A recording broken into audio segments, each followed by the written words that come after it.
Por que a gente brinca que o mercado é alta infinita, né? Bom, se o Bitcoin e o Ethereum eles acompanham muito o que acontece com o mercado tradicional, é muito importante a gente entender qual é a composição de lucro das maiores empresas dos Estados Unidos, tá?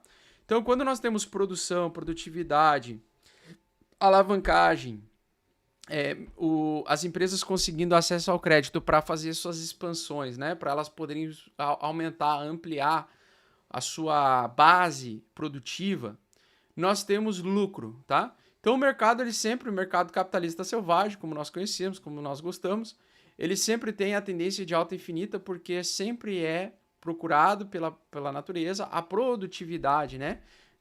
Para conseguir fazer com que as pessoas que tenham as suas necessidades infinitas, as suas demandas infinitas, né? O ser humano ele é sempre insatisfeito. Então a gente sempre está insatisfeito, a gente sempre quer mais, ok? Falando num geral, não estou falando especificamente de cada pessoa que está assistindo a live, estou falando no geral.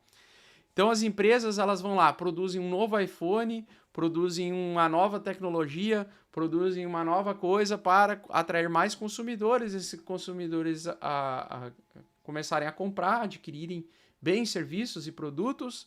E aí nós temos cada vez mais a busca pelo lucro, né? Então o lucro ele sempre sobe a do infinito.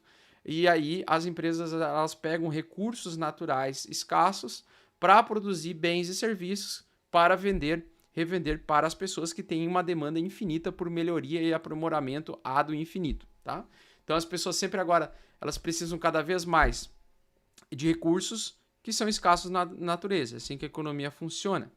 Dessa forma, o que reflete é o seguinte: se o lucro das 500 maiores empresas forem prejudicados por um aumento de desemprego no curto prazo, isso significa uma capacidade produtiva menor. Ao mesmo tempo que, se elas não têm acesso ao dinheiro de forma facilitada por conta da elevação da taxa de juros, que estimule que os investidores saiam dos mercados voláteis, saiam do investimento de tentar captar lucro com o lucro das empresas, com uma capacidade produtiva maior das empresas, isso também faz com que nós tenhamos menos dinheiro girando na economia. Menos produtividade, mais recessão, significa menos lucro. Com o lucro afetado, o balanço das empresas eles podem vir cada vez pior nos próximos trimestres.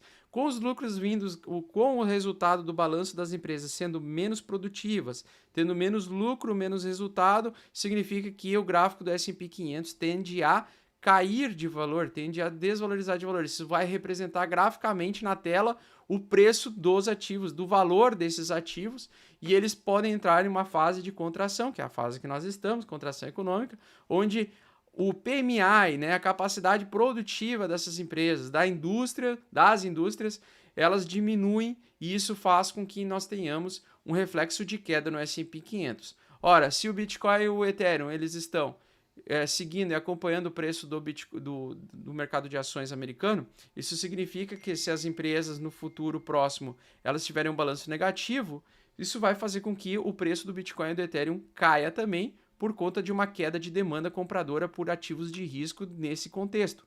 Pois se você tem empregados ou pessoas que estão mais desempregados, ou pessoas que têm menos dinheiro, ou pessoas que perdem poder de compra, isso significa que elas não vão priorizar a compra, a tentar arriscar num ativo volátil. Elas vão tentar sobreviver.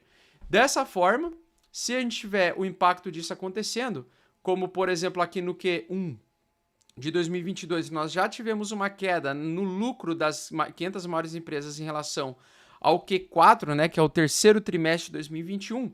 Se a gente tiver uma continuidade de baixa de lucro dessas empresas, tá? Se a gente tiver uma tendência de baixa de lucro dessas empresas, provavelmente nós vamos continuar com uma tendência de baixa nas criptomoedas também, pois o risco é muito alto. Então o risco está alto. Qual é a demanda dos últimos 30 dias, né, em comparação com 30 dias passados? A demanda ela está em tendência de baixa. Veja que o preço subiu recentemente, mas a demanda continua caindo. Isso significa que nós temos menos pessoas, menos entidades, nós temos uma demanda muito fraca no mercado de cripto, no Bitcoin, né? Se a gente colocar então o total de crescimento aqui, né, ou a rede de crescimento das pessoas. A gente até viu que nesse fundo, quando ele veio testar os $20.000 pela primeira vez, recentemente, nós tivemos uma grande demanda compradora que agora está esfriando novamente. Então, a demanda já está caindo novamente. A demanda está em baixa. Não tem demanda compradora por enquanto. Então, aqui, quando o mercado tenta formar um fundo, né, ou parece formar um fundo, a demanda vem e sobe. Quando a tendência de alta está subindo, né, quando tem tendência de alta, claramente a demanda tenta aumentar. Então, no curto prazo, sempre a demanda ela vai mostrar para nós como ela reage a um comportamento de preço. Enquanto estávamos fazendo tendência de alta semanal aqui, o preço só subia, a demanda só crescia, até que chegou um ponto em que o mercado começou a desabar e, de fato, a demanda começou a pular fora, muito rápido, né? Então, nós temos o preço em alta aqui agora recentemente, mas com uma demanda caindo. Então, não tem gente nova comprando Bitcoin. Não tem demanda compradora.